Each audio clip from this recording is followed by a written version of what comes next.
हाय दोस्तों, all good, बढ़िया। चलिए, आज हम डिस्कस करते हैं टीडीएस का सेक्शन 194 आई, जो कि बात करता है टीडीएस ऑन रेंट के बारे में।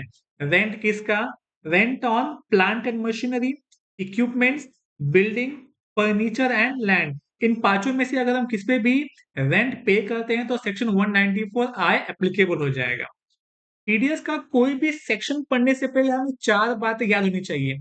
उस सेक्शन में पेयर कौन है, टीडीएस कौन कटेगा, पे कौन है, टीडीएस किसका कटेगा, रेट क्या है, किस रेट से टीडीएस कटेगा, और एग्जम्पशन क्या है, क्या कोई एग्जम्पशन दिया है उस सेक्शन में। तो डिस्कस करते हैं पहले पेयर कौन है, टीडीएस कौन कटेगा। Any person other than high. High मतलब क्या होता है? H for HUF and I for individual. TDS इस सेक्शन में टीडीएस कोई भी कटेगा other than high, H for HUF, I for individual. अगर ये दोनों बिजनेस कर रहे हैं तो चेक कीजिए लास्ट ईयर का, लास्ट फाइनेंशियल ईयर का टर्नओवर 1 करोड़ से कम होना चाहिए, या अगर वो किसी प्रोफेशन में है तो उनका ग्रॉस रिसीट 50 लाख से कम होना चाहिए। अगर दोनों कम हुआ या कोई एक कम हुआ, एज पर द केस, तो वो पेयर में नहीं आएंगे। अगर ज्यादा हुआ तो उनको भी टीडीएस एप्लीकेबल हो जाएगा, उनको टीडीएस काटना पड़ेगा। पे, टीडीएस किसका कटेगा? Any resident person. ठीक है। अगर नॉन रेसिडेंट हुआ तो वो सेक्शन 195 के अंदर फंस जाएगा। नॉन रेसिडेंट के लिए 195 बनाया गया है, इस ये सेक्शन डील करेगा एनआर के लिए, लेकिन अगर रेसिडेंट हुआ तो 194 आई में। रेट क्या है? 194 आई के लिए दो रेट स्पेसिफाई की हुई है, एक तो 2% और एक 10%। 2% किसके लिए? Plant and machinery and equipment के लिए। 10% किसके लिए? Land, building and furniture. 2% किसके लिए? Plant and machinery and equipment के लिए 2% है। 10% किसके लिए? लैंड के लिए, बिल्डिंग के लिए एंड फर्नीचर के लिए। एग्जाम्पशन क्या है?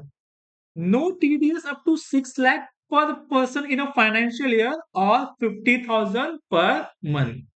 इसको हम एग्जाम्पल से समझते हैं। ठीक है। सपोज एक एक लैंड है। ये लैंड के 3 ओनर है, प्रेरणा, कृपा एंड राजेश। ये 3 ओनर है, ठीक है। और सपोज केपी एंड लिमिटेड इनको रेंट पे करता है। ठीक है। तो 6 लाख का लिमिट सिर्फ राजेश के लिए नहीं, कृपा के लिए नहीं, या प्रेरणा के लिए नहीं, तीनों के लिए 6 लाख हो जाएगा रेंट लिमिट, 6 लाख, या फिर 50,000 per month as the case में भी। ठीक है। लेकिन ध्यान दीजिए, जब हम ये 6 लाख कैलकुलेट करेंगे ना, 6 लाख कैलकुलेट करेंगे तो हम ये सारे रेंट का एग्रीगेट करेंगे। इसको भी समझते हैं एग्जाम्पल से। चलिए ध्यान दीजिए।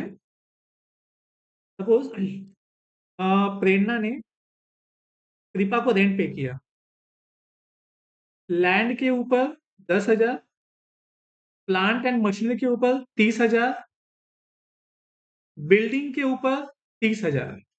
तो टोटलिंग कितना हुआ? 70,000। ठीक है। तो ये 50,000 से ज्यादा हुआ पर मंथ।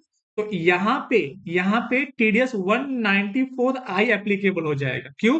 क्योंकि 50,000 क्रॉस कर रहा है। ओके। तो इस केस में ये 6 लाख का लिमिट कैलकुलेट करने के लिए हमें सारे एसेट का एग्रीगेट करना होता है, लेकिन ये 6 लाख हमें ओनर वाइज मिलता है, जितने ओनर उतने लिमिट हो जाएंगे वो लोग के लिए। आगे बात करते हैं। अगर पेई ने अपना पैन फर्निश नहीं किया तो 20% टीडीएस का रेट हो जाएगा।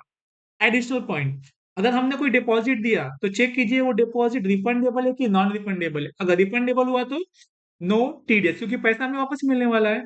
नॉन रिफंडेबल हुआ तो टीडीएस एप्लीकेबल हो जाएगा। अगर कोई एरियंस ऑफ रेंट हुआ, या एडवांस रेंट हुआ, या वेयर हाउसिंग चार्जेस हुआ, तो तीनों के ऊपर टीडीएस एप्लीकेबल हो जाएगा। लेकिन मजे की बात क्या है? पे ओनर नहीं हुआ तो भी चलेगा, लेकिन हमें टीडीएस तो काटना पड़ेगा। अगर in case of lump sum lease premium, in case of lump sum lease premium और one time upfront lease charges pay किया, क्यों पे किया? To acquisition of long term lease, तो इस केस में टीडीएस नहीं आएगा। ध्यान दीजिए, लमसम लीज प्रीमियम होना चाहिए या फिर one time upfront lease charges होना चाहिए to acquire long term lease, तो इसमें टीडीएस नहीं आएगा। अगर मैं पेमेंट कर रहा हूं मोबाइल टावर का यूज करने के लिए रेंट, तो ये 194 आई में कवर होता है, 194 सी में कवर नहीं होगा। इस केस में पेमेंट फॉर मोबाइल टावर, तो 194I में रेट कितना होगा? 2%। Consider as plant and machinery. Same बात जो हमने डिस्कस की, 6,50,000 per month for each co owner, इसके लिए एग्रीगेट करना पड़ता है सारे एसेट का। कुछ ऐसे केसेस हैं जो कि आपको लगेगा कि 194I में आना चाहिए, लेकिन वो 194C में कवर होता है, ठीक है, जो कि जजमेंट्स आए हुए हैं। Landing and parking charges paid by airline company to airport authority. इस केस में एयरलाइन कंपनी ने एयरपोर्ट अथॉरिटी को पे किया हुआ है लैंडिंग एंड पार्किंग चार्जेस, तो 194I नहीं आएगा, 194C आएगा, क्योंकि लैंड के साथ साथ बाकी सारे भी यूज करने के लिए चार्जेस पे करने पड़ते हैं, इसीलिए 194C आएगा।